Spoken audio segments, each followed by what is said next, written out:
সূরা মুমিনের 57 নম্বর আয়াতে আল্লাহ বলেন লা খালকুস সামাওয়াতি ওয়াল আরদ আকবারু মিন খালকিন নাসি ওয়ালাকিন্না আকসারান নাসি লা ইয়ালামুন। আসমান আর জমিন সৃষ্টি করা মানুষ সৃষ্টির চেয়ে বড় বিষয়। এ মানুষ, তুমি কল্পনা করো, তুমি হাঁটার জন্য দুইটা পা আছে, আসমান দাঁড়ানোর জন্য কোনো খুঁটি নাই। তাহলে তোমার চাইতে বড় বিষয় হলো আসমান বানানো, জমিন বানানো। এই আসমান আর জমিন আমি আল্লাহ বানাইলাম। আমি এই আসমান জমিন বানানোর পর আমি যতক্ষণ চাইবো ততক্ষণ এইগুলা এই অবস্থায় থাকবে। আমি যখন চাইবো না, কুল্লুমান আলাইহা ফান, সব ধ্বংস হয়ে যাবে। এই জন্য আসমান কাইয়ুম না, জমিন কাইয়ুম না, কাইয়ুম একমাত্র কে? আল্লাহ চিরস্থায়ী। আল্লাহ চিরস্থায়ী, এই বিশ্বাস নেওয়া। তাহলে হাইয়ুন কাইয়ুম। এবার আমার সাথে এই দুইটা শব্দ সবাই বলেন, হাই কাইয়ুম। এখন কি করবেন আপনারা যাদের মেয়ের বিয়ে হয় না, দীর্ঘদিন যাবৎ বিয়ের চেষ্টা করতেছেন, বিয়ে হচ্ছে না, আপনারা কি করবেন? আল্লাহরে বলবেন, ইয়া হাইয়ু ইয়া কাইয়ুম, হে হাই হে কাইয়ুম, আমার মেয়ের বিয়ে হচ্ছে না 3 বছর, আল্লাহ আপনি বিয়ের ব্যবস্থা করায় দেন। এই হাই আর কাইয়ুম বলে আল্লাহর কাছে এটা বলবেন। কেন বলবেন? দুইটা হাদিস শোনেন, তারপর বুঝবেন। প্রথম হাদিসটা আসছে মুসনাদে আহমদ কিতাবের একটা ভার্সন আছে, নাম তাখরিজুল মুসনাদ, হাদিস নাম্বার 27611 নম্বর হাদিস। এই হাদিসের বর্ণনাকারী আসমা বিনতে ইয়াজিদ রাদিয়াল্লাহু তাআলা আনহা, তিনি বলেন, সামিআতু রাসূলুল্লাহি সাল্লাল্লাহু আলাইহি ওয়াসাল্লাম ইয়াকুল ফি হাযিহিল আয়াতাইন ফি সূরাতিল বাকারা ওয়া সূরাতি আলি ইমরান। নবীজিকে আমি বলতে শুনলাম সূরা বাকারার 255 নম্বর আয়াত, আল্লাহু লা ইলাহা ইল্লা হুয়াল হাইয়ুল কাইয়ুম, এই আয়াতের ব্যাপারে শুনলাম। সূরা আলী ইমরানের 2 নম্বর আয়াতের ব্যাপারে শুনলাম। নবীজি কি বলে দেখেন, ইন্না ফীহিমা ইসমাল্লাহিল আযম। নবীজি বলেন এই 2 সূরার মধ্যে ইসমে আযম আছে। ইসমে আযম, আল ইসমুল আযম, এই 2 আয়াতের মধ্যে ইসমে আযম আছে। নবীজি বললেন আল্লাহর মহান 2টা নাম আছে এই 2 আয়াতের মধ্যে। সেই 2টা নাম হলো, 1 নাম্বার হাইয়ুন, 2 নাম্বার কাইয়ুম। তাহলে বলেন তো আল্লাহর মহান নাম 2টা, সবাই বলেন কি কি? আবার আল্লাহর মহান নাম 2টা কি কি? এই হাইয়ুন কাইয়ুম দিয়ে দোয়া করলে যে দোয়া কবুল হয়, এই কথা কই আছে? তাখরিজুজ জাদিল মাআদ একটা কিতাব আছে, এই কিতাবের 4 নম্বর খণ্ড 188 নম্বর পৃষ্ঠা। নবীজির সাহাবা আবু উমামা রাদিয়াল্লাহু তাআলা আনহু বলেন, ইসমুল আযম আল্লাযী ইযা দুইয়া বিহি আজাবা। আল্লাহর মহান 2টা নাম হাইয়ুন কাইয়ুম নিয়ে বান্দা যখন দোয়া করবে, সাথে সাথে দোয়া কবুল হয়ে যায়। আবার বলছি, ইসমে আজম 2টা হাইয়ুন কাইয়ুম দিয়ে যখন বান্দা দোয়া করে, তার দোয়া কবুল হয়ে যায়। হাইয়ুন এবং কাইয়ুম দিয়ে দোয়া করলে দোয়া কবুল করেন কে? আল্লাহ দোয়া কবুল করেন। এবার ওই সাহাবা বলেন, তোমরা হাইয়ুন কাইয়ুমকে 3টা সূরার মধ্যে তালাশ করবা। 1 নাম্বার সূরা বাকারা 255 নাম্বার আয়াত, আয়াতুল কুরসিতে তালাশ করবা। 2 নাম্বার সূরা আলী ইমরানের 2 নাম্বার আয়াতে তালাশ করবা। সূরা আলী ইমরানে আছে কিন্তু দেখবেন, আলিফ লাম মিম আল্লাহু লা ইলাহা ইল্লা হুয়াল হাইয়ুল কাইয়ুম। 3 নাম্বার সূরা তাহার 1 কত? 111। মাশাআল্লাহ, কত? 111 নাম্বার আয়াতে তালাশ করবা। ওয়া আনাতিল উজুহু লিল হাইয়িল কাইয়ুম। সব মানুষ চিরঞ্জীব, চিরস্থায়ী আল্লাহর সামনে মাথা নত করবে। সুবহানাল্লাহ। এই হাইয়ুন কাইয়ুম 3 আয়াতে তালাশ করো। এই আয়াত দিয়ে দোয়া করার সাথে সাথে এই 2টা নাম দিয়ে দোয়া করবা, ইয়াকিন রাখবা, বিশ্বাস রাখবা, আল্লাহ তোমার দোয়া কবুল করবে। তাহলে ভাই, কোন 2টা নাম নিয়ে আমরা দোয়া করব? হাইয়ুন কাইয়ুম। ইনশাআল্লাহ আল্লাহ দোয়া কবুল করবে। এবার পরের আয়াত, আমরা দ্বিতীয় অংশে যাই। লা তাখুযুহু সিনাতুন ওয়ালা নাওম। তন্দ্রা, ঝিমুনি ভাব আল্লাহকে স্পর্শ করে না। ওয়ালা নাওম, নিদ্রা, ঘুম আল্লাহকে স্পর্শ করে না।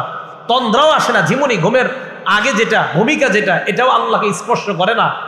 একদম চূড়ান্ত ঘুমিয়ে যাওয়া, এটাও আল্লাহকে স্পর্শ করে না। মানুষ একটু ভাবেন, আমার রব কত বড় মহান, সামান্য মুহূর্তের জন্য তাকে ঝিমুনি স্পর্শ করে না। তো এই রবকে রব মানবো না তো কাকে মানবো? সামান্য সময় তার কোনো তন্দ্রা আসে না, নিদ্রা আসে না। রব তো তিনিই হয়, ইলাহ তো তিনিই হয়।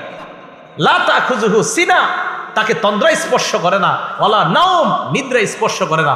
ইবনে মাজাহ কিতাবের নাম, হাদিসের কিতাব, 196 নম্বর হাদিসে আল্লাহ রাসূল বলেন, ক্বালা রাসূলুল্লাহ সাল্লাল্লাহু আলাইহি ওয়াসাল্লাম, আল্লাহ নবী বলেন, ইন্নাল্লাহা লা ইয়ানাম, নিশ্চয়ই আল্লাহ ঘুমান না। ওয়ালা ইয়ামবাগি লাহু আইয়ানাম, তার জন্য ঘুমানোর শোভাও পায় না। নবীজি বলেন আল্লাহ ঘুমান না, আল্লাহর জন্য ঘুমানো শোভা পায় না। আল্লাহ যদি ঘুমায়, আসমান জমিনের নিয়ম শৃঙ্খলা সব শেষ। কোনো নিয়ম থাকবে না। আল্লাহ যদি ঘুমায় তো নবীজি বলেন নিশ্চয় আল্লাহ ঘুমান না। আল্লাহর ঘুম এটা আল্লাহর শানের খেলাফ, আল্লাহ ঘুমাতে পারে না। নবীজি বলেন আল্লাহ ঘুমান না, ঘুমানো আল্লাহর ক্ষেত্রে যায় না, এটা আল্লাহর শান না। আল্লাহ সব সময় জাগ্রত, আল্লাহ চিরস্থায়ী। এই জন্য আসমান জমিন ওই অবস্থায় আছে যে অবস্থা আল্লাহ রাখতে চায়। ভাই কথাগুলো সবার বুঝে আসছে? লাহু মা ফিস সামাওয়াতি ওয়া মা ফিল আরদ, আসমান জমিনের সব কার? সবাই বলেন সব কার? ইমানদাররা কার? বেঈমানরাও কার? যারা আল্লাহ মানে তারা কার? যারা আল্লাহ মানে না তারাও কার? হ্যাঁ, আল্লাহ বলেন দুনিয়ার মধ্যে মানো না, কিয়ামতের ময়দানে সেদিন ঠিকই স্বীকার করবা আমি আল্লাহ আছি, লাভ হবে না। দলিল সূরা মারইয়ামের 93 নম্বর আয়াতে আল্লাহ বলেন ইন কুল্লু মান ফিস সামাওয়াতি ওয়াল আরদ ইল্লা আতির রহমানি আবদা, আসমান জমিনের যা আছে সবাই কিয়ামতের ময়দানে বান্দা হয়ে নত হয়ে আমি আল্লাহর সামনে উপস্থিত হবে। সুবহানাল্লাহ। এটা জানাই দেন অবিশ্বাসীদেরকে, ভাই তোমরাও আল্লাহর সামনে নত হবা কিয়ামতের মাঠে। তাহলে আসমান জমিনের সব আল্লাহর। আর আল্লাহ বলেন দুনিয়াতে মানো আর না মানো, কিয়ামতের মাঠে কিন্তু সবাই মানবা, তবে সেদিন ইমানদাররাই লাভবান, আর বেঈমান যারা তোমরা লাভবান না, সেদিন আমাকে মানলে লাভ নাই, ঠিকানা জাহান্নাম। লাহু মা ফিস সামাওয়াতি ওয়া মা ফিল আরদ মান যাল্লাযী ইয়াশফাউ ইনদাহু ইল্লা বিইজনিহি, কে আছে এমন যে আল্লাহর কাছে সুপারিশ করতে পারে আল্লাহর অনুমতি ছাড়া? আল্লাহর অনুমতি ছাড়া সুপারিশ করার ক্ষমতা নবীদেরও নাই। কি বললাম? আল্লাহর অনুমতি ছাড়া সুপারিশ করার ক্ষমতা আমি আপনি তো দূরের কথা, নবীরাও করতে পারবে না। অনুমতি আল্লাহর লাগবে, এরপরে সুপারিশ করবে। প্রমাণ সূরা আন-নাজম 27 নম্বর পারা 6 নম্বর পৃষ্ঠা শুরু আয়াতটা দেখবেন। ওয়া কাম মিম মালাকিন ফিস সামাওয়াতি লা তুগনি শাফাআতুহুম শাইআ, সূরা নাজম 26 নম্বর আয়াত। এই আয়াতে আল্লাহ বলেন ওয়া কাম মিম মালাকিন ফিস সামাওয়াত, আসমানে যত ফেরেশতা আছে, লা তুগনি শাফাআতুহুম শাইআ, তাদের সুপারিশ কোনো কাজে আসবে না। আসমানের ফেরেশতারা তোমার জন্য সুপারিশ করলে কাজে আসবে না। তো আল্লাহ কখন কাজে আসবে? আল্লাহ বলেন ইল্লা মিন বাদি আইয়াযানাল্লাহু লিমাইয়াশা ওয়া ইয়ারদা, আল্লাহ যার জন্য চায়, যার প্রতি আল্লাহ সন্তুষ্ট, তার ব্যাপারে যদি আল্লাহ কোনো ফেরেশতা কোনো নবীকে বলে সুপারিশ করো, তখন ওই সুপারিশ কার্যকরী বলে গণ্য হবে। আল্লাহর হুকুম ছাড়া সুপারিশও কার্যকর হবে না। আল্লাহ বললে সুপারিশ কার্যকর হবে, এছাড়া কার্যকর হবে না। এখন আমি আপনি কিভাবে বলে দেই কোনো সমস্যা নাই, 2 রাকাত নামাজ পড়, আর জিন্দেগিতে কিছু লাগবে না, আমি তো কিয়ামতের মাঠে তুলে নিয়ে যাবো জান্নাত। অথচ আল্লাহর হুকুম ছাড়া সুপারিশও করতে পারবে না। এটি কিভাবে আপনাকে জান্নাতে নেয়? এটা সত্য কথা না। যিনি এটা বলে আসলে এটা সঠিক কথা না, এটা অন্যায় কথা। ইবাদত করতে হবে মরণ পর্যন্ত। দলিল সূরা হিজর 99 নম্বর আয়াত, একদম সূরা হিজরের শেষ আয়াত 14 নম্বর পারার 6 নম্বর পৃষ্ঠা, একদম দেখবেন সূরা হিজরের 99 নম্বর আয়াত, ওয়া'বুদ রাব্বাকা হাত্তা ইয়াতিয়াকাল ইয়াকিন, এই মরণ আসা পর্যন্ত তুমি তোমার রবের ইবাদত করো। বলেন এই আয়াত কি পীর মুরিদ আলাদা আলাদা না পীর মুরিদ উভয়ের জন্য? সবার জন্য। তো কিভাবে এই কথা বলে 2-4 রাকাত পড়ো, বাকিগুলো আমি দায়িত্ব নিই। কানা রাসূলুল্লাহ সাল্লাল্লাহু আলাইহি ওয়াসাল্লাম ইদান সারাফা মিন সালাতিহি ইস্তাগফারা সালাস, নবীজি যখন নামাজের সালাম ফিরাইতেন, সালাম ফিরানোর পর নবীজি 3 বার ইস্তেগফার পাঠ করতেন। সুম্মা ক্বালা আল্লাহুম্মা আনতাস সালাম ওয়া মিনকাস সালাম তাবারাকতা ইয়া যাল জালালি ওয়াল ইকরাম। এরপর নবীজি বলতেন আল্লাহুম্মা আনতাস সালাম, হে আল্লাহ আপনি শান্তি, ওয়া মিনকাস সালাম আপনার পক্ষ থেকেই শান্তি, তাবারাকতা ইয়া যাল জালালি ওয়াল ইকরাম, হে মহামহিম মহা অনুভব মহানুভবের অধিকারী আল্লাহ আপনি বরকতময়। এই দোয়াটা আমাদের নবীজি ফরজ নামাজের সালাম ফিরানোর পরে করতেন। ওয়ালিদ রহমতুল্লাহি আলাইহি, যিনি ইমাম আউজাই থেকে হাদিসের বর্ণনাকারী, উনি বলেন আমি ইমাম আউজাইকে প্রশ্ন করলাম কাইফাল ইস্তিগফার, সালাম ফিরানোর পর যে ইস্তিগফার পড়ব এটা কিভাবে পড়ব? ইমাম আউজাই জবাব দিলেন তাকুলু আস্তাগফিরুল্লাহ আস্তাগফিরুল্লাহ আস্তাগফিরুল্লাহ, 3 বার পড়বা আস্তাগফিরুল্লাহ আস্তাগফিরুল্লাহ আস্তাগফিরুল্লাহ। এই যে নামাজ পড়লাম আমরা, কিছু ভুল ভ্রান্তি তো হয়েই যায় আমাদের, এই ইস্তেগফার পড়ার কারণে আশা করা যায় এই ভুল ভ্রান্তিগুলো আল্লাহ মাফ করে দিবেন। তাহলে বলেন তো আপনারা সালাম ফিরানোর পর আস্তাগফিরুল্লাহ কয়বার পড়বো? 3 বার।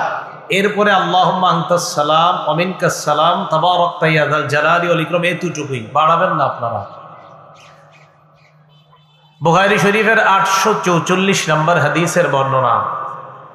এই হাদিসের মধ্যে আসছে নবীজি সালাম ফিরানোর পর নবীজি পড়তেন লা ইলাহা ইল্লাল্লাহ ওয়াহদাহু লা শারীকা লাহ লাহুল মুলকু ওয়া লাহুল হামদু ওয়া হুয়া আলা কুল্লি শাইইন কাদির।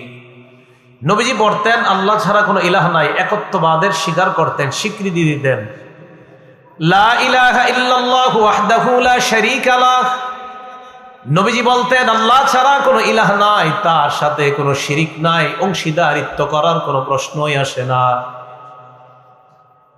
লাহুল মুলকু, রাজত্ব তার, ওয়া লাহুল হামদু, প্রশংসা তার, ওয়া হুয়া আলা কুল্লি শাইইন কাদির, সব জিনিসের উপর ক্ষমতাবান কে বলেন?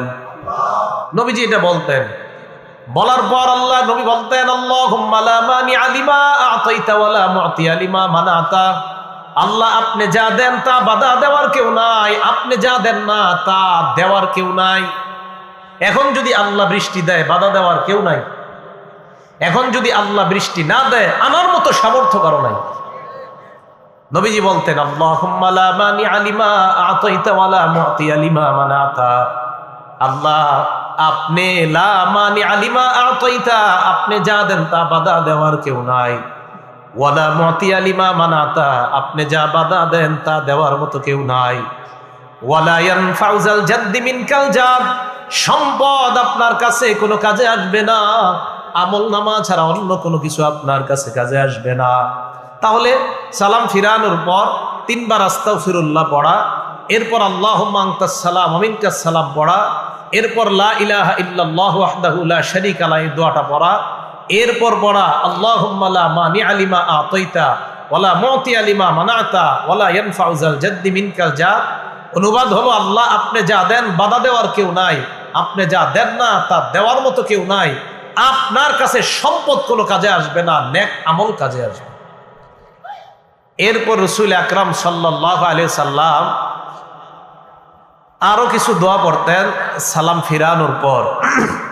মুসলিম শরীফের 597 নম্বর হাদিস, এটা আন্তর্জাতিক নাম্বার। আমাদের কওমি মাদ্রাসায় যে হাদিসের কিতাব পড়ানো হয় নুসখা, এই হাদিস অনুযায়ী মোট হাদিস সংখ্যা হবে 3033টা। এই অনুযায়ী হাদিসের সিরিয়াল হবে 597 নম্বর হাদিস। এই হাদিসের বর্ণনা আসছে ক্বালা রাসূলুল্লাহ সাল্লাল্লাহু আলাইহি ওয়াসাল্লাম। এই আমলটা আপনারা সবাই করেন, কিন্তু আজকে করছেন কিনা আমি নিশ্চিত না। নবীজি বলেন মান সাব্বাহাল্লাহা ফি দুবুরি কুল্লি সালাতিন সালাসাও ওয়া সালাসিনা ওয়া হামিদাল্লাহা সালাসাও ওয়া সালাসিনা ওয়া কাব্বারাল্লাহা সালাসাও ওয়া সালাসিন।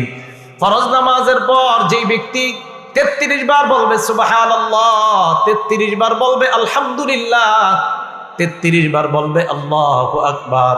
ওলামায়ে কেরাম ছাড়া আজকে আসার পরে আমল কারা কারা করছেন? 33 বার সুবহানাল্লাহ, 33 বার আলহামদুলিল্লাহ। দেখছেন আমলকারীর সংখ্যা কত কম। আজকে মাহফিল দিয়েছেন কেন আপনারা? হ্যাঁ, দেখছেন আমলকারী মাত্র কয়েকজন হাত উঠেছে। ইন্না লিল্লাহি ওয়া ইন্না ইলাইহি রাজিউন। তো নবীজি বলেন প্রত্যেক এদিকে এদিকে এদিকে এদিকে তাকান, এদিকে তাকান, একদম ওর দিকে তাকাবেন না, এদিকে তাকান, সব এদিকে তাকান। এদিকে না তাকাবেন মাইক ছেড়ে দিবে, তাকান, সব এদিকে তাকান। আমি আলোচনা করছি, আমার দিকে তাকান। 33 বার সুবহানাল্লাহ, 33 বার আলহামদুলিল্লাহ, 33 বার আল্লাহু আকবার। এই হলো নবীজি বলেন ফাতিলকা তিসআতু ওয়া তিসউনা, এই হলো 99 বার। ওয়াকালা তামামাল মিআ, 100তম বার পড়বে লা ইলাহা ইল্লাল্লাহু ওয়াহদাহু লা শারীকা লাহ লাহুল মুলকু ওয়া লাহুল হামদু ওয়া হুয়া আলা কুল্লি শাইইন কাদির। আল্লাহ নবী বলেন 33 বার 33 বার 33 বার 99 পড়ার পর 100তম বার যেই ব্যক্তি পড়বে লা ইলাহা ইল্লাল্লাহু ওয়াহদাহু লা শারীকা লাহ লাহুল মুলকু ওয়া লাহুল হামদু ওয়া হুয়া আলা কুল্লি শাইইন কাদির, এটা পড়ার সাথে সাথে গফিরাত খাতায়াহু ওয়া ইন কানাত মিসলা জাবাদিল বাহ। আল্লাহ নবী বলেন সমুদ্রের ফেনা পরিমাণ গুনাহ যদি থাকে ওই গুনাহ আল্লাহ মাফ করে দেয়। সমুদ্রের ফেনা পরিমাণ গুনাহ আজকে মাত্র 7 জন মাফ করাইছে, বাকিরা করায়নি। রাসূল আকরাম সাল্লাল্লাহু আলাইহি সাল্লাম বললেন এই আমল করলে সমুদ্রের ফেনা পরিমাণ গুনাহ মাফ হয়ে যায়। আল্লাহ আমাদেরকে আমল করার তৌফিক দান করেন। এরপর নবীজি সাল্লাল্লাহু আলাইহি সাল্লাম আরেকটা আমল করতেন, এই যেমন এই ছেলেটা বসা, হ্যাঁ, নবীজি ওনার একজন সাহাবা আছে নাম মুআজ, আবু দাউদ হাদিস নাম্বার 1522 নম্বর হাদিস, 1522। নবীজি ওনার সাহাবা মুআজ রাদিয়াল্লাহু তাআলা আনহুকে বলেন, ইয়া মুআজ ওয়াল্লাহি ইন্নী লা উহিব্বুক, মুআজ আল্লাহর কসম আমি তোমাকে ভালোবাসি। সাহাবা নবীকে বলে নাই, নবী সাহাবাকে বলতেছে, মুআজ আল্লাহর কসম আমি তোমাকে ভালোবাসি একবার। সুম্মা ক্বালা ইয়া মুআজ ওয়াল্লাহি ইন্নী লা উহিব্বুকা, আল্লাহ নবী আবার বললেন, মুআজ আল্লাহর কসম আমি তোমাকে ভালোবাসি। এরপর আল্লাহ নবী বললেন, মুআজ উসিকা, আমি তোমাকে একটা ওসিয়ত করি, ভালোবাসার দাবি নিয়ে আমি তোমাকে কিছু বলতে চাই। লা তাদআন্না ফি দুবুরি কুল্লি সালাত, 5 ওয়াক্ত ফরজ নামাজের পরে এই আমলটা কখনো তোমরা ছাড়বা না। মুআজকে আল্লাহ নবী বললেন, মুআজ আমি মোহাব্বতের দাবি নিয়ে তোমাকে একটা আমল শিখাইতে চাই, এই আমলটা ফরজ নামাজের পর কখনো ছাড়বা না। আমার কেমন যেন আত্মবিশ্বাস, আলেমরা ছাড়া অন্যরা কেউ এই আমলটা আজকে করেনি নাই। আত্মবিশ্বাস হয়তো করছেন, বলতেছি দেখি করছেন কিনা। ফরজ নামাজের পর নবী ওনার সাহাবাকে বলছে জীবনে ছাড়বা না এটা। এখন দেখি আজকে কে কে ছাড়ছেন। কি ফরজ নামাজের সালাম ফিরানোর পর বলবা, আল্লাহুম্মা আইন্নি আলা যিকরিকা ওয়া শুকরিকা ওয়া হুসনি ইবাদাতিক।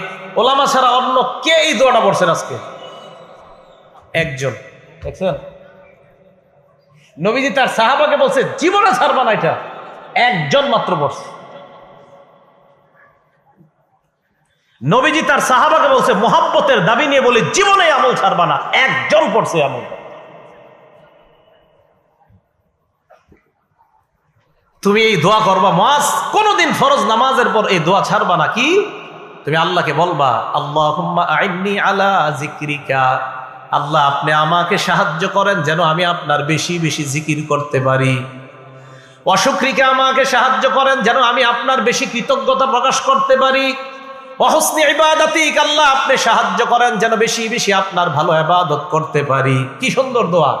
আল্লাহ সাহায্য করেন যেন আপনার জিকির বেশি করতে পারি, সাহায্য করেন যেন আপনার শুকরিয়া বেশি আদায় করতে পারি, সাহায্য করেন যেন আপনার ভালো ইবাদত বেশি করতে পারি। এই দোয়াটা সবাই শিখে নিবেন। নবীজি বলছে মুআজ আমি তোমাকে ভালোবাসি একবার, নবীজি আবার বললেন মুআজ আমি তোমাকে ভালোবাসি দুইবার। এরপর নবী বললেন মুআজ ফরজ নামাজের পর লা তাদআন্না, কিছুতেই কখনো এই দোয়াটা ছাড়বা না। কি আল্লাহকে বলবা, আল্লাহ আপনি আমাকে সাহায্য করেন আমি যেন আপনার জিকির বেশি করতে পারি, আল্লাহ আমি যেন আপনার কৃতজ্ঞতা বেশি আদায় করতে পারি, আমি যেন বেশি ইবাদত করতে পারি। এই দোয়া করা কখনো ছাড়বা না। এটা নবীজি তার সাহাবা হযরত মুআজকে শিক্ষা দিলেন। আল্লাহ আমাদের সকলকে এই দোয়াগুলা শিখে নেওয়ার তৌফিক দান করেন। আবু দাউদ শরীফের 1523 নম্বর হাদিস, নবীজির এক সাহাবা নাম উকবাহ ইবনে আমির রাদিয়াল্লাহু তাআলা, দেখেন তিনি কি বলেন। আন উকবাহ ইবনে আমির আন উকবাহ ইবনে আমির রাদিয়াল্লাহু তাআলা আনহু قال, উকবাহ ইবনে আমির বলেন আমার নবী রাসূলুল্লাহ সাল্লাল্লাহু আলাইহি ওয়াসাল্লাম বিল মুআব্বিজাত দুবুর কুল্লি সালাত।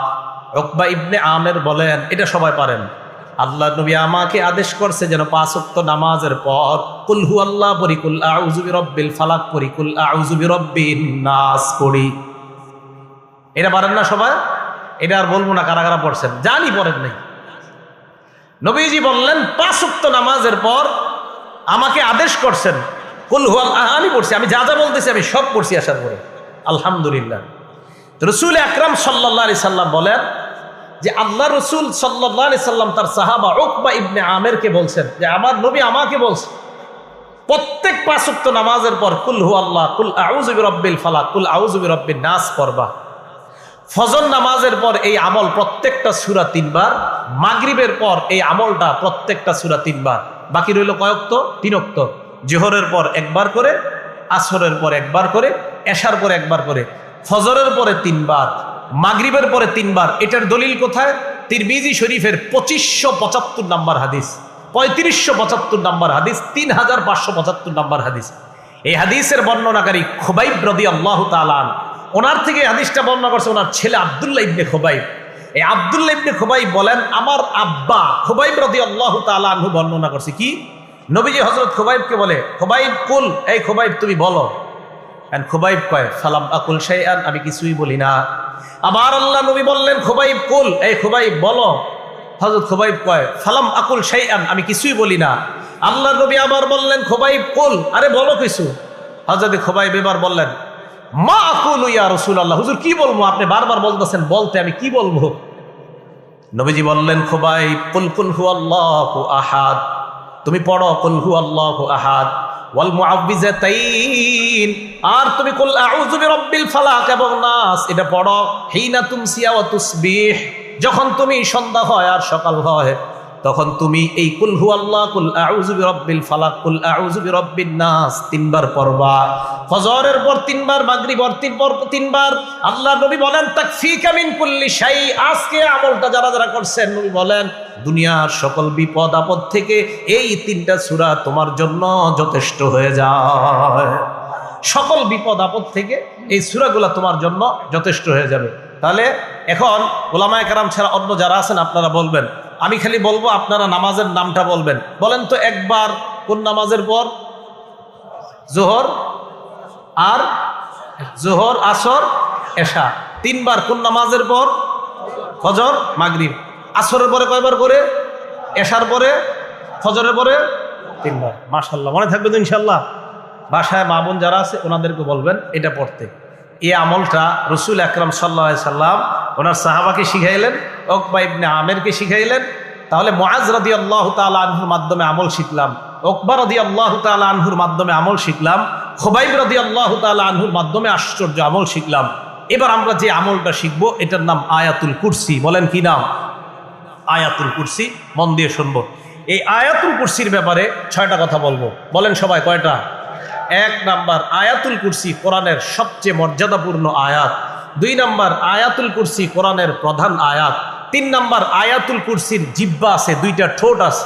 4 নাম্বার, আয়াতুল কুরসির তাফসীর সংক্ষিপ্ত।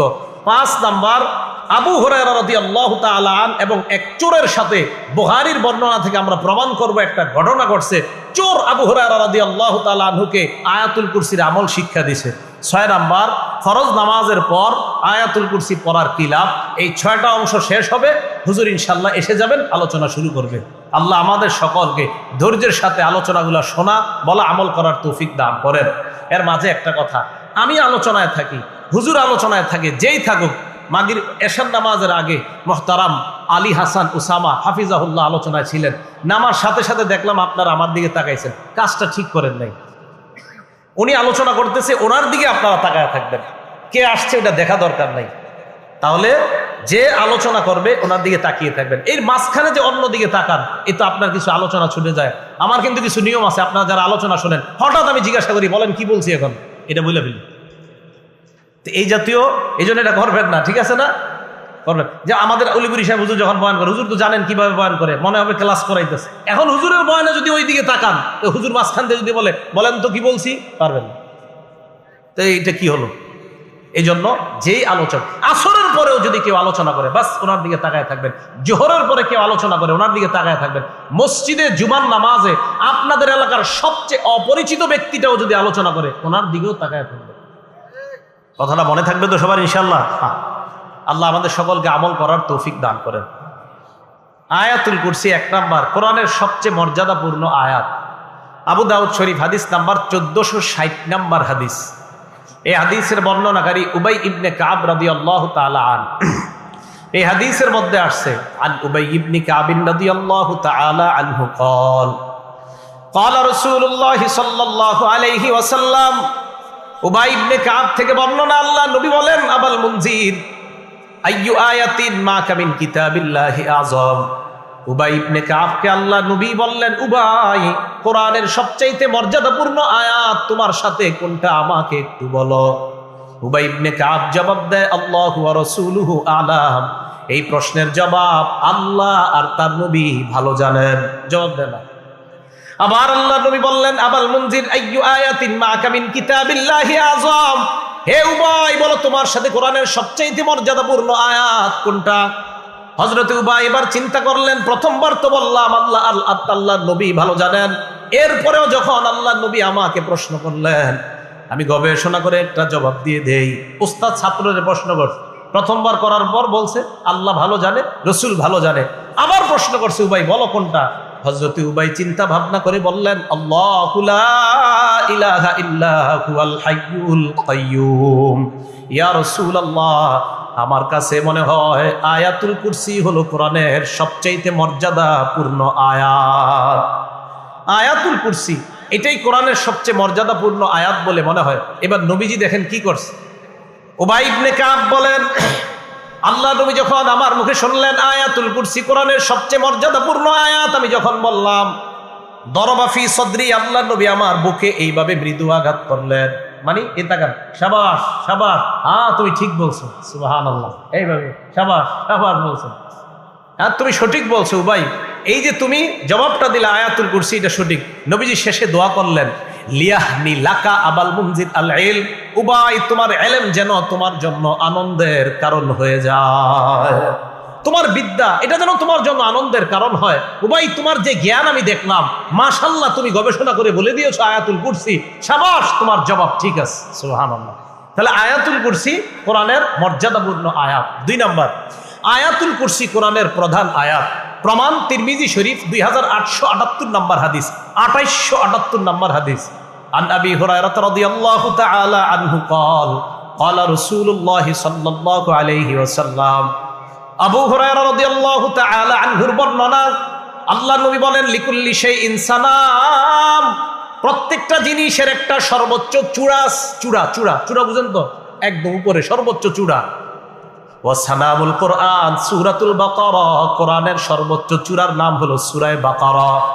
কোরআনের সর্বোচ্চ সূরার নাম না, কিন্তু কোরআনের সর্বোচ্চ চূড়ার নাম সূরা বাকারা। এটা ঠিক, সবচেয়ে বেশি আয়াত সংখ্যাও সূরা বাকারাতে।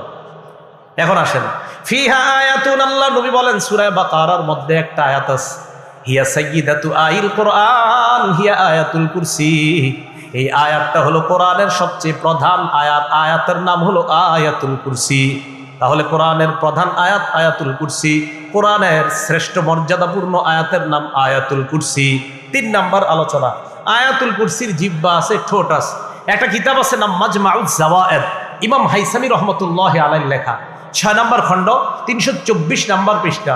উবাই ইবনে কাব রাদিয়াল্লাহু তাআলা আনহুর আরেকটা বর্ণনা, ক্বালা রাসূলুল্লাহি সাল্লাল্লাহু আলাইহি ওয়াসাল্লাম, আল্লাহ নবী বলেন, ইন্নালাহা লিসানা, নবীজি বলেন ইন্নালাহা আইলি আয়াতুল কুরসি লিসানা, নবী বলেন আয়াতুল কুরসির একটা জবান আছে, জিহ্বা আছে, ওয়া শাফাতাইন, 2টা ঠোঁট আছে।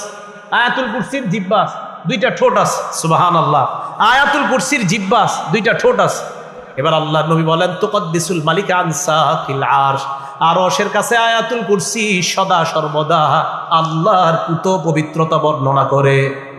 আয়াতুল কুরসির জিহ্বা আছে, 2টা ঠোঁট আছে, আরশের কাছে থাইকা সদা সর্বদা আল্লাহর পবিত্রতা বর্ণনা করে।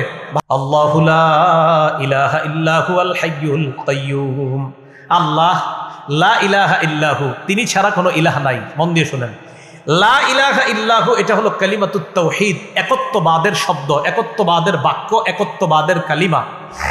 এই কালিমাতুত তাওহীদ এটা একত্ববাদের কালিমা, মানে তিনি ছাড়া কোনো ইলাহ নাই। তিনি কে? আল্লাহ। বলেন তো, আবার মন থেকে আওয়াজ দিয়ে বলবেন, তিনি ছাড়া কোনো ইলাহ নাই, তিনি কে? আল্লাহ। আচ্ছা, আল্লাহ ছাড়া কোনো ইলাহ থাকলে সমস্যা কি? আল্লাহ ছাড়া কোনো ইলাহ থাকলে সমস্যা কি? সমস্যা আছে। কোথায় আছে? এটাও আল্লাহ কোরআনে বলছে। কি সমস্যা? সূরা আম্বিয়ার 22 নম্বর আয়াতে সমস্যার কথা আল্লাহ বলছে, লাউ কানা ফীহিমা আলিহাতুন ইল্লাল্লাহু লাফাসাদাতা।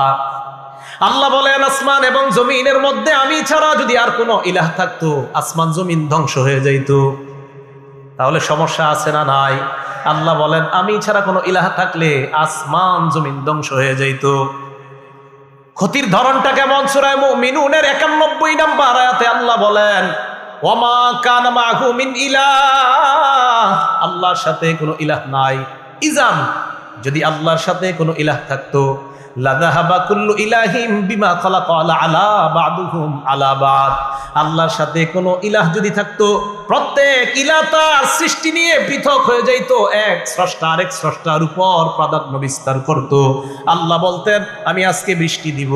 জমিনের ইলাহ বলতো বৃষ্টির প্রয়োজন নাই, গাছের ইলাহ বলতো বাতাসের প্রয়োজন নাই, সমুদ্রের ইলাহ বলতো মাছ থাকার প্রয়োজন নাই। আল্লাহ বলে, গবেষণা চালাও, চালানোর পর বুঝতে পারবা আসমান জমিনের মধ্যে ইলাহ অন্য কেউ থাকলে সমস্যা হইতো। যেহেতু ইলাহ নাই, অতএব ইলাহ 100 জন 14 জন হবে না, ইলাহ হবে একজন, তিনি কে? এটাই বুঝাইছে আল্লাহ। যদি থাকতো প্রত্যেক ইলাহ তার সৃষ্টি নিয়ে পৃথক হয়ে যেত, ওয়ালা আলা বাদুহুম আলা বাদ, এক ইলাহ আরেক ইলাহর উপর প্রাধান্য বিস্তার করত, তাহলে মন প্রাণ উজাড় করে দিল থেকে বলেন আমাদের ইলাহ একজন, তিনি কে? আল্লাহ। এই তিনি আমাদের ইলাহ। একত্ববাদের বাক্য মন দিয়ে এখন 4টা কথা বলবো, সবাই মুখস্থ রাখতে হবে, অন্যকে শিখাইতে হবে। রাজি আছেন? কয়টা কথা? তাওহীদের স্বীকার করার জন্য মৌলিক অনেক শর্ত, 4টা শর্ত মনে রাখবো, অন্যকে জানাবো, বিবিকে জানাবো, মেয়েকে জানাবো, ছেলেকে জানাবো। মৌলিক কয়টা শর্ত শিখে রাখবো? 4টা। 1 নাম্বার, তাওহীদের অর্থ জানা। তাওহীদের অর্থ কি? আল্লাহ ছাড়া কোনো ইলাহ নাই, যত ইলাহ আছে সব ইলাহ নিষিদ্ধ। আল্লাহ ছাড়া কোনো ইলাহ যদি কেউ দাবি করে সব নিষিদ্ধ, এই বিশ্বাস নিয়ে কবরে যাওয়া। আবার বলছি, 1 নাম্বার তাওহীদের অর্থ জানা।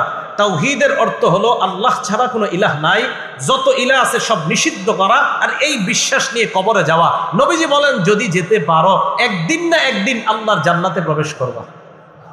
দলিল মুসলিম শরীফের 26 নম্বর হাদিস, আন্তর্জাতিক নাম্বার। ক্বালা রাসূলুল্লাহ সাল্লাল্লাহু আলাইহি ওয়াসাল্লাম। আন্তর্জাতিক নাম্বার মানে মুসলিম শরীফের এই হাদিসের নাম্বারটা পুরো পৃথিবীতে ফলো করা হয়।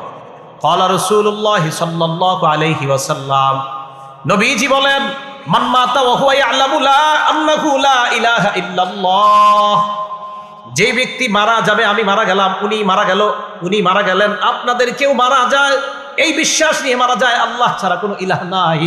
আহলুস সুন্নাত ওয়াল জামাত এই হাদিসের অনুবাদ করে মান মাতা ওয়া হুয়া মুওয়াহহিদুন বিল্লাহ, অথবা মান মাতা মুওয়াহহিদান বিল্লাহ, কেউ যদি আল্লাহর একত্ববাদের স্বীকার করে মারা যায়, দাখালাল জান্নাহ, আল্লাহর নবী বলেন আমি তোমাকে গ্যারান্টি দিলাম তুমি একদিন আল্লাহর জান্নাতে প্রবেশ করবা। একত্ববাদের বিশ্বাস নিয়ে দুনিয়া থেকে যাওয়া। বলেন আমাদের রব কয়জন? ইলাহ পৃথিবীতে কয়জন? আসমান জমিনে যত জগৎ হতে পারে সমস্ত জগতে ইলাহ কয়জন? হ্যাঁ, এই বিশ্বাস নিয়ে কবরে যেতে পারলে ইনশাআল্লাহ জান্নাত পাওয়া যাবে। শর্ত নাম্বার 1। শর্ত নাম্বার 2, আল্লাহরে যে আমরা এক ইলাহ মানি, এই এক ইলাহ মানার ক্ষেত্রে এই দিক তাকান একটুও সন্দেহ করা যাবে না, সামান্য সন্দেহ করা যাবে না। প্রমাণ সূরা হুজুরাত 15 নম্বর আয়াত, আল্লাহ বলেন ইন্নামাল মুমিনুনা আল্লাযীনা আমানু বিল্লাহি ওয়া রাসূলিহি। আমরা সবাই ইমানদার তো? আশা করি ইনশাআল্লাহ সবাই ইমানদার না? ইনশাআল্লাহ। এখন হাত নামান, আপনারা কিন্তু হাত তুলছেন যে ইমানদার, এখন দেখেন তো ইমানদার কিনা সবাই। আল্লাহ বলেন ইন্নামাল মুমিনুনা আল্লাযীনা আমানু বিল্লাহি ওয়া রাসূলিহি সুম্মা লাম ইয়ারতাবু। ইমানদার তারা যারা আল্লাহকে মানে, রসুলকে মানে, একটুও সন্দেহ করে না। একটুও কি করে না? আল্লাহ ইমানদার তারা যারা আল্লাহকে মানে, রসুলকে মানে, সুম্মা লাম ইয়ারতাবু, সামান্য সন্দেহ করে না। ওয়াজাহাদু বিআমওয়ালিহিম ওয়া আনফুসিহিম, প্রয়োজনের সময় জানমাল নিয়ে জিহাদ করে। উলাইকা হুমুস সাদিকুন, আল্লাহ বলেন আমি ওই সমস্ত ইমানদারদেরকে কোরআনে সত্যবাদী বলে ঘোষণা করলাম। আমরা কি সত্যবাদী ইমানদার না মিথ্যাবাদী? সবাই জোরে বলে না, সত্যবাদী ইমান না মিথ্যাবাদী? তাহলে আমরা আল্লাহকে মানি, রসুলকে মানি, কোনো সন্দেহ আছে? আল্লাহ এই মুহূর্তে সমস্ত সন্দেহ আপনি দূর করে আমাদেরকে সত্যবাদী ইমানদারদের খাতায় আমাদের নাম লিপিবদ্ধ করে দেন। 3 নম্বর শর্ত, মুখে বলতেছে আল্লাহ এক, দিলে নাই এই কথা। মুখে বলতেছে আল্লাহ এক, অন্তরে নাই, এটাও হবে না। দলিল সূরা ফাত আয়াত নাম্বার 11, আল্লাহ বলেন ইয়াকুলুনা বিআলসিনাতিহিম, তারা মুখে বলে, দেখেন কি কয়, মা লাইসা ফি কুলুবিহিম, যা অন্তরে নাই, হবে না। ইয়াকুলুনা বিআলসিনাতিহিম, তারা মুখে বলে, মা যা লাইসা ফি কুলুবিহিম, অন্তরে নাই, হবে না। মুখেও বলতে হবে, অন্তরেও থাকতে হবে আল্লাহ এক। তাহলে যারা মুখে বলে অন্তরে নাই, এটা হবে না। মুখেও বলতে হবে, অন্তরেও থাকতে হবে আল্লাহ এক। আল্লাহ আপনাকে মুখেও বিশ্বাস করি, মুখেও বলি আপনি এক, অন্তরেও আমরা বিশ্বাস করি আপনি এক। আল্লাহ আমাদেরকে এই জাতীয় ইমানদার হওয়ার তৌফিক দান করুন। 4 নাম্বার, আল্লাহরে বিশ্বাস করি, আল্লাহরে একত্ববাদ স্বীকার করি মহব্বতের সাথে। বলেন সবাই কিসের সাথে? পিস্তল ধরলে না, মানে ভয়ে না, ভয়ে না, না, মহব্বতে আল্লাহরে বিশ্বাস করি, মহব্বতে মেনে নেই আল্লাহ এক। জোর করছে এমন না, আর মহব্বতের সাথেই মেনে নিচ্ছে আল্লাহ। আবার বলছে জোর করছে কেউ আমাদেরকে এমন না, মহব্বতের সাথেই মনে প্রাণে মেনে নেওয়া আল্লাহ। রাজি সবাই? এটা 4 নম্বর শর্ত, মহব্বতের সাথে আল্লাহর একত্ববাদ মেনে নিতে হবে। প্রমাণ বুখারী শরীফ হাদিস নাম্বার 16। 3 গুণ যার মধ্যে থাকবে আল্লাহ তাকে ঈমানের স্বাদ উপভোগ করাবে। সুবহানাল্লাহ।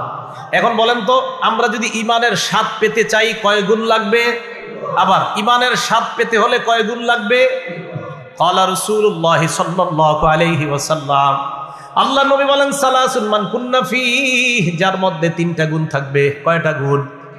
ওয়াজাদা হালাওয়াতাল ঈমান, ওই ব্যক্তি ঈমানের স্বাদ গ্রহণ করতে পারবে, ঈমানের মিষ্টতা গ্রহণ করতে পারবে।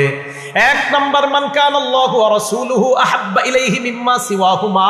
বাংলা অনুবাদটা মনে রাখেন।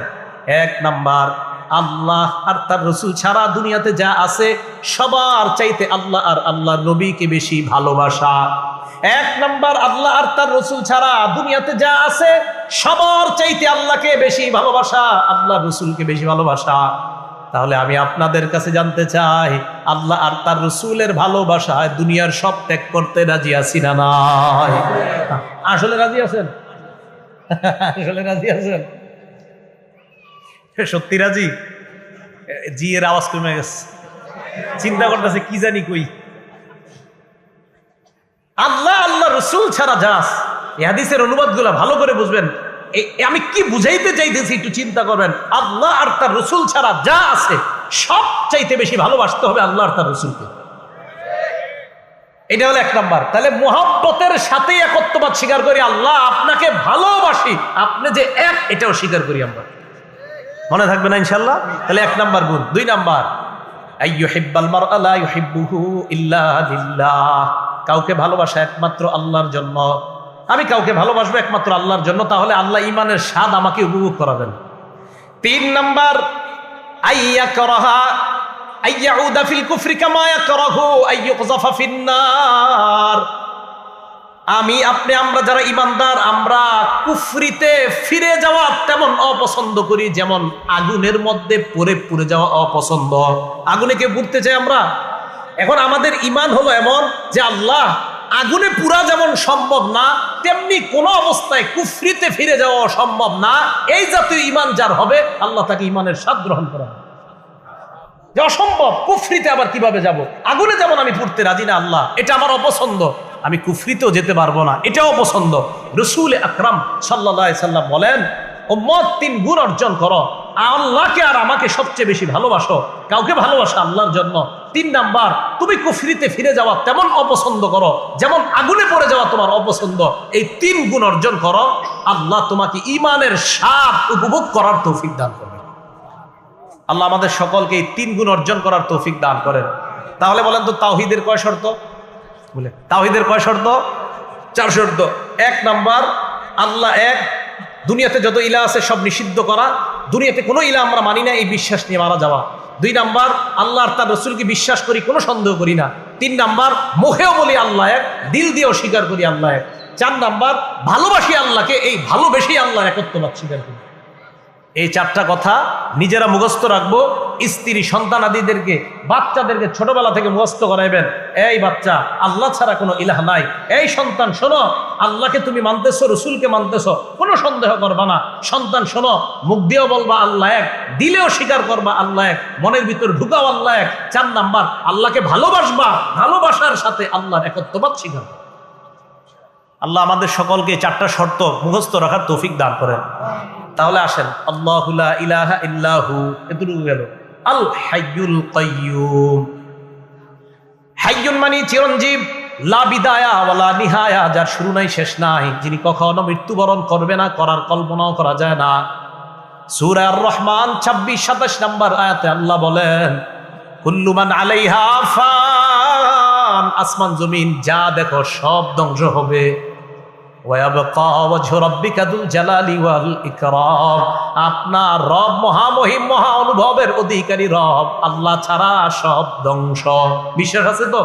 আল্লাহ ছাড়া যা আছে সব ধ্বংস হয়ে যাবে। তিনি হাই, তিনি মৃত্যুবরণ করবে না, তিনি হাই, তিনি চিরঞ্জীব। এরপরে আল্লাহ বলেন আল কাইয়ুম, তিনি নিজে স্থিতিশীল, চিরস্থায়ী, তিনি ক্ষণস্থায়ী না। এখন প্রশ্ন, ক্ষণস্থায়ী কি? আসমান তো স্থিতিশীল, আসমান স্থিতিশীল না? এ দেখেন, আসমান তো স্থিতিশীল, দাঁড়িয়ে আছে, জমিনও দাঁড়িয়ে আছে, মানে আপন অবস্থা আছে। তো এই 2টা স্থিতিশীল হলেও আল্লাহর হুকুম যতক্ষণ থাকবে ততক্ষণ এইগুলো এইভাবে থাকবে, হুকুম থাকবে না, ধ্বংস হয়ে যাবে। প্রমাণ সূরা রুমের 25 নম্বর আয়াত, আল্লাহ বলেন ওয়ামিন আয়াতিহি আন তাকুমাস সামাউ ওয়াল আরদু বিআমরি, আল্লাহর নিদর্শনাবলীর মধ্যে এটাও একটা নিদর্শন, আসমান আর জমিন আল্লাহর হুকুমে দাঁড়ায় আছে। সূরা মুমিনের 57 নম্বর আয়াতে আল্লাহ বলেন লা খালকুস সামাওয়াতি ওয়াল আরদ আকবারু মিন খালকিন নাসি ওয়ালাকিন্না আকসারান নাসি লা ইয়ালামুন। আসমান আর জমিন সৃষ্টি করা মানুষ সৃষ্টির চেয়ে বড় বিষয়। এ মানুষ, তুমি কল্পনা করো, তুমি হাঁটার জন্য 2টা পা আছে, আসমান দাঁড়ানোর জন্য কোনো খুঁটি নাই। তাহলে তোমার চাইতে বড় বিষয় হলো আসমান বানানো, জমিন বানানো। এই আসমান আর জমিন আমি আল্লাহ বানাইলাম। আমি এই আসমান জমিন বানানোর পর আমি যতক্ষণ চাইবো ততক্ষণ এইগুলা এই অবস্থায় থাকবে। আমি যখন চাইবো না, কুল্লুমান আলাইহা ফান, সব ধ্বংস হয়ে যাবে। এই জন্য আসমান কাইয়ুম না, জমিন কাইয়ুম না, কাইয়ুম একমাত্র কে? আল্লাহ চিরস্থায়ী, আল্লাহ চিরস্থায়ী, এই বিশ্বাস নেওয়া। তাহলে হাইয়ুন কাইয়ুম। এবার আমার সাথে এই 2টা শব্দ সবাই বলেন, হাই কাইয়ুম। এখন কি করবেন আপনারা যাদের মেয়ের বিয়ে হয় না, দীর্ঘদিন যাবত বিয়ের চেষ্টা করতেছেন, বিয়ে হচ্ছে না, আপনারা কি করবেন? আল্লাহরে বলবেন ইয়া হাইয়ু ইয়া কাইয়ুম, হে হাই হে কাইয়ুম, আমার মেয়ের বিয়ে হচ্ছে না 3 বছর, আল্লাহ আপনি বিয়ের ব্যবস্থা করায় দেন। এই হাই আর কাইয়ুম বলে আল্লাহর কাছে এটা বলবেন। কেন বলবেন? 2টা হাদিস শোনেন, তারপর বুঝবেন। প্রথম হাদিসটা আসছে মুসনাদে আহমদ কিতাবের একটা ভার্সন আছে, নাম তাখরিজুল মুসনাদ, হাদিস নাম্বার 27611 নম্বর হাদিস। এই হাদিসের বর্ণনাকারী আসমা বিনতে ইয়াজিদ রাদিয়াল্লাহু তাআলা আনহা, তিনি বলেন সামিআতু রাসূলুল্লাহি সাল্লাল্লাহু আলাইহি ওয়াসাল্লাম ইয়াকুল ফি হাযিহিল আয়াতাইন ফি সূরাতিল বাকারা ওয়া সূরাতি আলি ইমরান। নবীজিকে আমি বলতে শুনলাম সূরা বাকারার 255 নম্বর আয়াত, আল্লাহু লা ইলাহা ইল্লা হুয়াল হাইয়ুল কাইয়ুম, এই আয়াতের ব্যাপারে শুনলাম। সূরা আলী ইমরানের 2 নম্বর আয়াতের ব্যাপারে শুনলাম। নবীজি কি বলে দেখেন, ইন্না ফীহি মা ইসমাল্লাহিল আযম। নবীজি বলেন এই 2 সূরার মধ্যে ইসমে আযম আছে। ইসমে আযম, আল ইসমুল আযম, এই 2 আয়াতের মধ্যে ইসমে আযম আছে। নবীজি বললেন আল্লাহর মহান 2টা নাম আছে এই 2 আয়াতের মধ্যে। সেই 2টা নাম হলো 1 নাম্বার হাইয়ুন, 2 নাম্বার কাইয়ুম। তাহলে বলেন তো আল্লাহর মহান নাম 2টা, সবাই বলেন কি কি? আবার আল্লাহর মহান নাম 2টা কি কি? এই হাইয়ুন কাইয়ুম দিয়ে দোয়া করলে যে দোয়া কবুল হয়, এই কথা কই আছে? তাখরিজুজ জাদিল মাআদ একটা কিতাব আছে, এই কিতাবের 4 নম্বর খণ্ড 188 নম্বর পৃষ্ঠা। নবীজির সাহাবা আবু উমামা রাদিয়াল্লাহু তাআলা আনহু বলেন ইসমুল আযম আল্লাযী ইযা দুইয়া বিহি আজাবা। আল্লাহর মহান 2টা নাম হাইয়ুন কাইয়ুম নিয়া বান্দা যখন দোয়া করবে সাথে সাথে দোয়া কবুল হয়ে যায়। আবার বলছি, ইসমে আযম 2টা হাইয়ুন কাইয়ুম দিয়ে যখন বান্দা দোয়া করে তার দোয়া কবুল হয়ে যায়। হাইয়ুন এবং কাইয়ুম দিয়ে দোয়া করলে দোয়া কবুল করেন কে? আল্লাহ দোয়া কবুল করেন। এবার ওই সাহাবা বলেন তোমরা হাইয়ুন কাইয়ুমকে 3টা সূরার মধ্যে তালাশ করবা। 1 নাম্বার সূরা বাকারার 255 নাম্বার আয়াত, আয়াতুল কুরসিতে তালাশ করবা। 2 নাম্বার সূরা আলী ইমরানের 2 নাম্বার আয়াতে তালাশ করবা। সূরা আলী ইমরানে আছে কিন্তু দেখবেন আলিফ লাম মিম আল্লাহু লা ইলাহা ইল্লা হুয়াল হাইয়ুল কাইয়ুম। 3 নাম্বার সূরা তাহার 1 কত? 111। মাশাআল্লাহ, কত হয়? 111 নাম্বার আয়াতে তালাশ করবা। ওয়া আনাতিল উজুহু লিল হাইয়িল কাইয়ুম। সব মানুষ চিরঞ্জীব চিরস্থায়ী আল্লাহর সামনে মাথা নত করবে। সুবহানাল্লাহ। এই হাইয়ুন কাইয়ুম 3 আয়াতে তালাশ করো। এই আয়াত দিয়ে দোয়া করার সাথে সাথে এই 2টা নাম দিয়ে দোয়া করবা, ইয়াকিন রাখবা, বিশ্বাস রাখবা, আল্লাহ তোমার দোয়া কবুল করবে। তাহলে ভাই কোন 2টা নাম নিয়ে আমরা দোয়া করব? হাইয়ুন কাইয়ুম। ইনশাআল্লাহ আল্লাহ দোয়া কবুল করবে। এবার পরের আয়াত, আমরা দ্বিতীয় অংশে যাই। লা তাখুযুহু সিনাতুন ওয়ালা নাওম। তন্দ্রা, ঝিমুনি ভাব আল্লাহকে স্পর্শ করে না। ওয়ালা নাওম, নিদ্রা, ঘুম আল্লাহকে স্পর্শ করে না। তন্দ্রাও আসে না, ঝিমুনি, ঘুমের আগে যেটা ভূমিকা যেটা, এটাও আল্লাহকে স্পর্শ করে না। একদম চূড়ান্ত ঘুমিয়ে যাওয়া, এটাও আল্লাহকে স্পর্শ করে না। মানুষ একটু ভাবেন আমার রব কত বড় মহান, সামান্য মুহূর্তের জন্য তাকে ঝিমুনি স্পর্শ করে না। তো এই রবকে রব মানবো না তো কাকে মানবো? সামান্য সময় তার কোনো তন্দ্রা আসে না, নিদ্রা আসে না। রব তো তিনিই হয়, ইলাহ তো তিনিই হয়। লা তাখুযুহু সিনা, তাকে তন্দ্রা স্পর্শ করে না। ওয়ালা নাওম, নিদ্রা স্পর্শ করে না। ইবনে মাজাহ কিতাবের নাম, হাদিসের কিতাব, 196 নাম্বার হাদিসে আল্লাহ রাসূল বলেন ক্বালা রাসূলুল্লাহ সাল্লাল্লাহু আলাইহি ওয়াসাল্লাম, আল্লাহ নবী বলেন ইন্নাল্লাহা লা ইয়ানাম নিশ্চয়ই আল্লাহ ঘুমান না। ওয়ালা ইয়ামবাগি লাহু আইয়ানাম, তার জন্য ঘুমানোর শোভাও পায় না। নবীজি বলেন আল্লাহ ঘুমান না, আল্লাহর জন্য ঘুমানোর শোভা পায় না। আল্লাহ যদি ঘুমায় আসমান জমিনের নিয়ম শৃঙ্খলা সব শেষ, কোনো নিয়ম থাকবে না। আল্লাহ যদি ঘুমায়, তো নবীজি বলেন নিশ্চয় আল্লাহ ঘুমান না। আল্লাহর ঘুম এটা আল্লাহর শানের খেলাফ, আল্লাহ ঘুমাতে পারে না। নবীজি বলেন আল্লাহ ঘুমান না, ঘুমানো আল্লাহর ক্ষেত্রে যায় না, এটা আল্লাহর শান না। আল্লাহ সব সময় জাগ্রত, আল্লাহ চিরস্থায়ী। এই জন্য আসমান জমিন ওই অবস্থায় আছে যে অবস্থা আল্লাহ রাখতে চান। ভাই কথাগুলো সবার বুঝে আসছে? লাহু মা ফিস সামাওয়াতি ওয়া মা ফিল আরদ, আসমান জমিনের সব কার? সবাই বলেন সব কার? ইমানদাররা কার?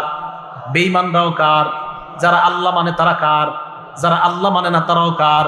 হ্যাঁ, আল্লাহ বলেন দুনিয়ার মধ্যে মানো না, কিয়ামতের ময়দানে সেদিন ঠিকই স্বীকার করবা আমি আল্লাহ আছি, লাভ হবে না। দলিল সূরা মারইয়ামের 93 নম্বর আয়াতে আল্লাহ বলেন ইন কুল্লু মান ফিস সামাওয়াতি ওয়াল আরদ ইল্লা আতির রহমানি আবদা, আসমান জমিনের যা আছে সবাই কিয়ামতের ময়দানে বান্দা হয়ে নত হয়ে আমি আল্লাহর সামনে উপস্থিত হবে। সুবহানাল্লাহ। এটা জানাই দেন অবিশ্বাসীদেরকে, ভাই তোমরাও আল্লাহর সামনে নত হবা কিয়ামতের মাঠে। তাহলে আসমান জমিনের সব আল্লাহ। আর আল্লাহ বলেন দুনিয়াতে মানো আর না মানো, কিয়ামতের মাঠে কিন্তু সবাই মানবা। তবে সেদিন ইমানদাররাই লাভবান, আর বেঈমান যারা তোমরা লাভবান না। সেদিন আমাকে মানলে লাভ নাই, ঠিকানা জাহান্নাম। লাহু মা ফিস সামাওয়াতি ওয়া মা ফিল আরদ মান যাল্লাযী ইয়াশফাউ ইনদাহু ইল্লা বিইজনিহি, কে আছে এমন যে আল্লাহর কাছে সুপারিশ করতে পারে আল্লাহর অনুমতি ছাড়া? আল্লাহর অনুমতি ছাড়া সুপারিশ করার ক্ষমতা নবীদেরও নাই। কি বললাম? আল্লাহর অনুমতি ছাড়া সুপারিশ করার ক্ষমতা আমি আপনি তো দূরের কথা, নবীরাও করতে পারবে না। অনুমতি আল্লাহ লাগবে, এরপরে সুপারিশ করবে। প্রমাণ সূরা আন-নাজম 27 নম্বর পারা 6 নম্বর পৃষ্ঠা শুরু আয়াতটা দেখবেন। ওয়া কাম মিম মালাকিন ফিস সামাওয়াতি লা তুগনি শাফাআতুহুম শাইআ, সূরা নাজম 26 নম্বর আয়াত। এই আয়াতে আল্লাহ বলেন ওয়া কাম মিম মালাকিন ফিস সামাওয়াত, আসমানে যত ফেরেশতা আছে, লা তুগনি শাফাআতুহুম শাইআ, তাদের সুপারিশ কোনো কাজে আসবে না। আসমানের ফেরেশতারা তোমার জন্য সুপারিশ করলে কাজে আসবে না। তো আল্লাহ কখন কাজে আসবে? আল্লাহ বলেন ইল্লা মিন বাদি আইয়াযানাল্লাহু লিমাইয়াশা ওয়া ইয়ারদা, আল্লাহ যার জন্য চায়, যার প্রতি আল্লাহ সন্তুষ্ট, তার ব্যাপারে যদি আল্লাহ কোনো ফেরেশতা কোনো নবীকে বলে সুপারিশ করো, তখন ওই সুপারিশ কার্যকরী বলে গণ্য হবে। আল্লাহর হুকুম ছাড়া সুপারিশও কার্যকর হবে না। আল্লাহ বললে সুপারিশ কার্যকর হবে, এছাড়া কার্যকর হবে না। এখন আমি আপনি কিভাবে বলে দেই কোনো সমস্যা নাই, 2 রাকাত নামাজ পড়, আর জিন্দেগিতে কিছু লাগবে না, আমি তো কিয়ামতের মাঠে তুলে নিয়ে যাবো জান্নাত। অথচ আল্লাহর হুকুম ছাড়া সুপারিশও করতে পারবে না। এটি কিভাবে আপনাকে জান্নাতে নেয়? এটা সত্য কথা না। যিনি এটা বলে আসলে এটা সঠিক কথা না, এটা অন্যায় কথা। ইবাদত করতে হবে মরণ পর্যন্ত। দলিল সূরা হিজর 99 নম্বর আয়াত, একদম সূরা হিজরের শেষ আয়াত 14 নম্বর পারা 6 নম্বর পৃষ্ঠা, একদম দেখবেন সূরা হিজরের 99 নম্বর আয়াত। ওয়া'বুদ রাব্বাকা হাত্তা ইয়াতিয়াকাল ইয়াকিন, এই মরণ আসা পর্যন্ত তুমি তোমার রবের ইবাদত করো। বলেন এই আয়াত কি পীর মুরিদ আলাদা আলাদা না পীর মুরিদ উভয়ের জন্য? সবার জন্য। তো কিভাবে এই কথা বলে 2-4 রাকাত পড়ো, বাকিগুলো আমি দায়িত্ব নিই? এটা সঠিক না, এটা অন্যায় কথা। আল্লাহ আমাদেরকে এই জাতীয় অন্যায় কথা থেকে বেঁচে থাকার তৌফিক দান করেন। ইয়ালামু মা বাইনা আইদিহিম, আমার আপনার আগে পরের সব জানে কে? এখন বৃষ্টি আসবে কিনা কে জানে? একটু পরে বৃষ্টি থামবে কিনা কে জানে? আল্লাহ একটু পরে বৃষ্টি কতটুকু দিবে কে জানেন?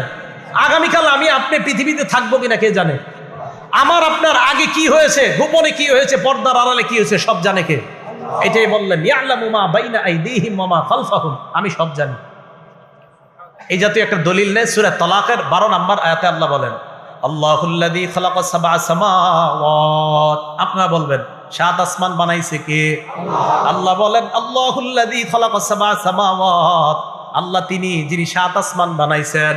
ওয়া মিনাল আরদি মিসলাহুন্না, 7 জমিন বানাইছেন। ইয়াতানাজ্জালুল আমরু বাইনাহুন্না, হুকুম তাদের মাঝে নাজিল হয়। লিতা'লামু আন্নাল্লাহা আলা কুল্লি শাইইন কাদির, যেন তোমরা জানতে পারো সব জিনিসের উপর ক্ষমতাবান একজনের একমাত্র তিনি কে। এরপরে কি করে দেখেন ওয়া আন্নাল্লাহা ক্বাদ আহাতা বিকুল্লি শাইইন ইলমা, যত কিছু আছে সব আল্লাহর জ্ঞানে বেষ্টন করে নেয়। সুবহানাল্লাহ। এখন মন দিয়ে শোনেন, তাহলে সব জানে কে? আমাদের আগে পরের সবকিছু জানে কে? আল্লাহ জানে দুনিয়াতে কিছু পণ্ডিত বেরোবে, জ্ঞানী বেরোয়ার পর মনে করবে আমি সবচেয়ে বেশি জানি। এরপরে পরে কি বলে দেখেন, ওয়ালা ইউহিতুনা বিশাইইম মিন ইলমিহি ইল্লা বিমা শা।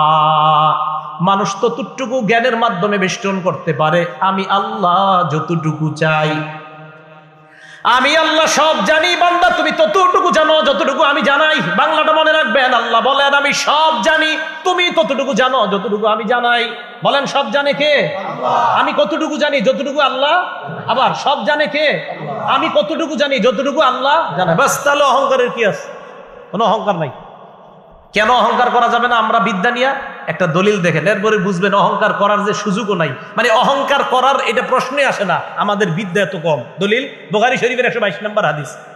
ঘরে যাদের কোরআন শরীফের বাংলা অনুবাদ আছে আপনারা কাজ করবেন, 15 নম্বর পারার 19 নম্বর পৃষ্ঠার শেষ থেকে লাকাদ লাকিনা মিন সাফারিনা হাযা নাসাবা আতিনা গাদা আনা লাকাদ লাকিনা মিন সাফারিনা হাযা নাসাবা থেকে পড়বেন।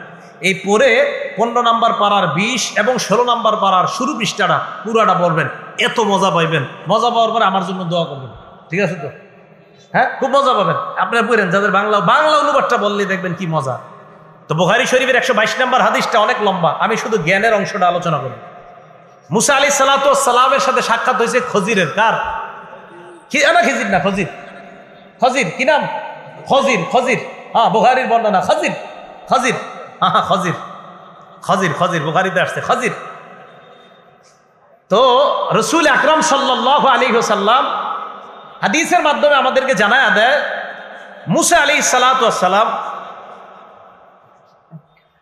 যাই হোক আমরা যতটুকু শুনলাম এতটুকুর উপর যেন আমরা, ঠিক আছে হুজুর এসে গেছে, আল্লাহ পাক রব্বুল আলামিন আমরা যতটুকু জানলাম এতটুকু কথার উপর যেন আমরা আমল করতে পারি, আল্লাহ তৌফিক দান করেন। সর্বশেষ একটা কথা, বুলুগুল মারামের 97 নম্বর হাদিস, একটু শোনেন হাদিসটা। রাসূল আকরাম সাল্লাল্লাহু আলাইহি সাল্লাম বলেছেন, মান করাআ, ওই মাইকটা বলতে হুজুর এখানে বসা, আমরা একটু শুনুন। রাসূল আকরাম সাল্লাল্লাহু আলাইহি সাল্লাম হাদিসের মধ্যে বলছে, একটু জায়গা শুনেন, মান করাআ আয়াতুল কুরসি, যে ব্যক্তি আয়াতুল কুরসি পড়ে, দুবুরাতুল সালাতি মাকতুবা, প্রত্যেক পাঁচ ওয়াক্ত নামাজের পর যে ব্যক্তি আয়াতুল কুরসি পড়ে, লাম ইয়ামনাহু মিন দুখুলিল জান্নাহ ইল্লাল মাউত, ওই ব্যক্তি জান্নাতে যাইতে বাধা মৃত্যু না, মৃত্যুবরণ করবে, জান্নাতে প্রবেশ করবে। এইজন্য আমরা প্রত্যেক ফরজ নামাজের পর আয়াতুল কুরসি সহ যে আমলগুলো আমরা জানলাম, এই আমলগুলো যেন সবাই করতে পারি, আল্লাহ তৌফিক দান করেন। আল্লাহ রব্বুল আলামিন যা শিখাব, যা বললাম, এই কথাগুলো ভুল ভ্রান্তি যা হয়েছে সব আমার পক্ষ থেকে, সঠিক যা হয়েছে সব আপনার পক্ষ থেকে, আল্লাহ আমাদেরকে আমল করার তৌফিক দান করেন। আমিন। ওয়া আখিরু দাওয়ানা আলহামদুলিল্লাহি রাব্বিল আলামিন। আসসালামু আলাইকুম ওয়া রাহমাতুল্লাহ। আলহামদুলিল্লাহ, আল্লাহ পাকের অনেক শুকরিয়া। আমাদের মাঝে এতক্ষণ যে আলোচনা করতেছিলেন, কোরআন ও হাদিসের দৃষ্টিতে অত্যন্ত সার্থক আলোচনা করেছেন। আজকে আমাদের এই কালিকা প্রসাদের ঐতিহাসিক মাহফিলের কাঙ্ক্ষিত প্রধান অতিথি, যার জন্য আমরা এতক্ষণ অপেক্ষমান ছিলাম, আল্লাহ পাকের মেহেরবানি, আবহাওয়া অনেক ভালো, আমাদের আল্লামা অলিপুরি হুজুর আমাদের স্টেজে এসে গেছে। আলহামদুলিল্লাহ, অল্পক্ষণের মধ্যে আমাদের অলিপুরি হুজুরের বয়ান শুরু হয়ে যাবে। হুজুরের বয়ানের আগে আমাদের প্রোগ্রাম অনুযায়ী এখন কালিকা প্রসাদ ইউনিয়নের উলামায়ে কেরামের পাগড়ি প্রদান হবে। এরপরেই অলিপুরি হুজুরের বয়ান হবে। অল্প সময়ের ভিতরে পাগড়ি প্রদান করা হবে। আমাদের কালিকা প্রসাদ আলহামদুলিল্লাহ উলামায়ে কেরামের সংখ্যা 150-এর উপরে, এবং আমরা 180 জন হাফেজকে মাগরিবের পর ইনশাআল্লাহ পাগড়ি দিয়ে আলহামদুলিল্লাহ পাগড়ি দিয়েছি। এখন উলামায়ে কেরামকে পাগড়ি দেওয়া হবে আমাদের প্রধান অতিথির হাতে। অপারেটর কই? অপারেটর যে সকল উলামা হযরত আছেন যাদেরকে পাগড়ি দেওয়া হবে, আমি আপনাদের দৃষ্টি আকর্ষণ করে বলছি, আপনারা মেহরবানি করে ওই দিক থেকে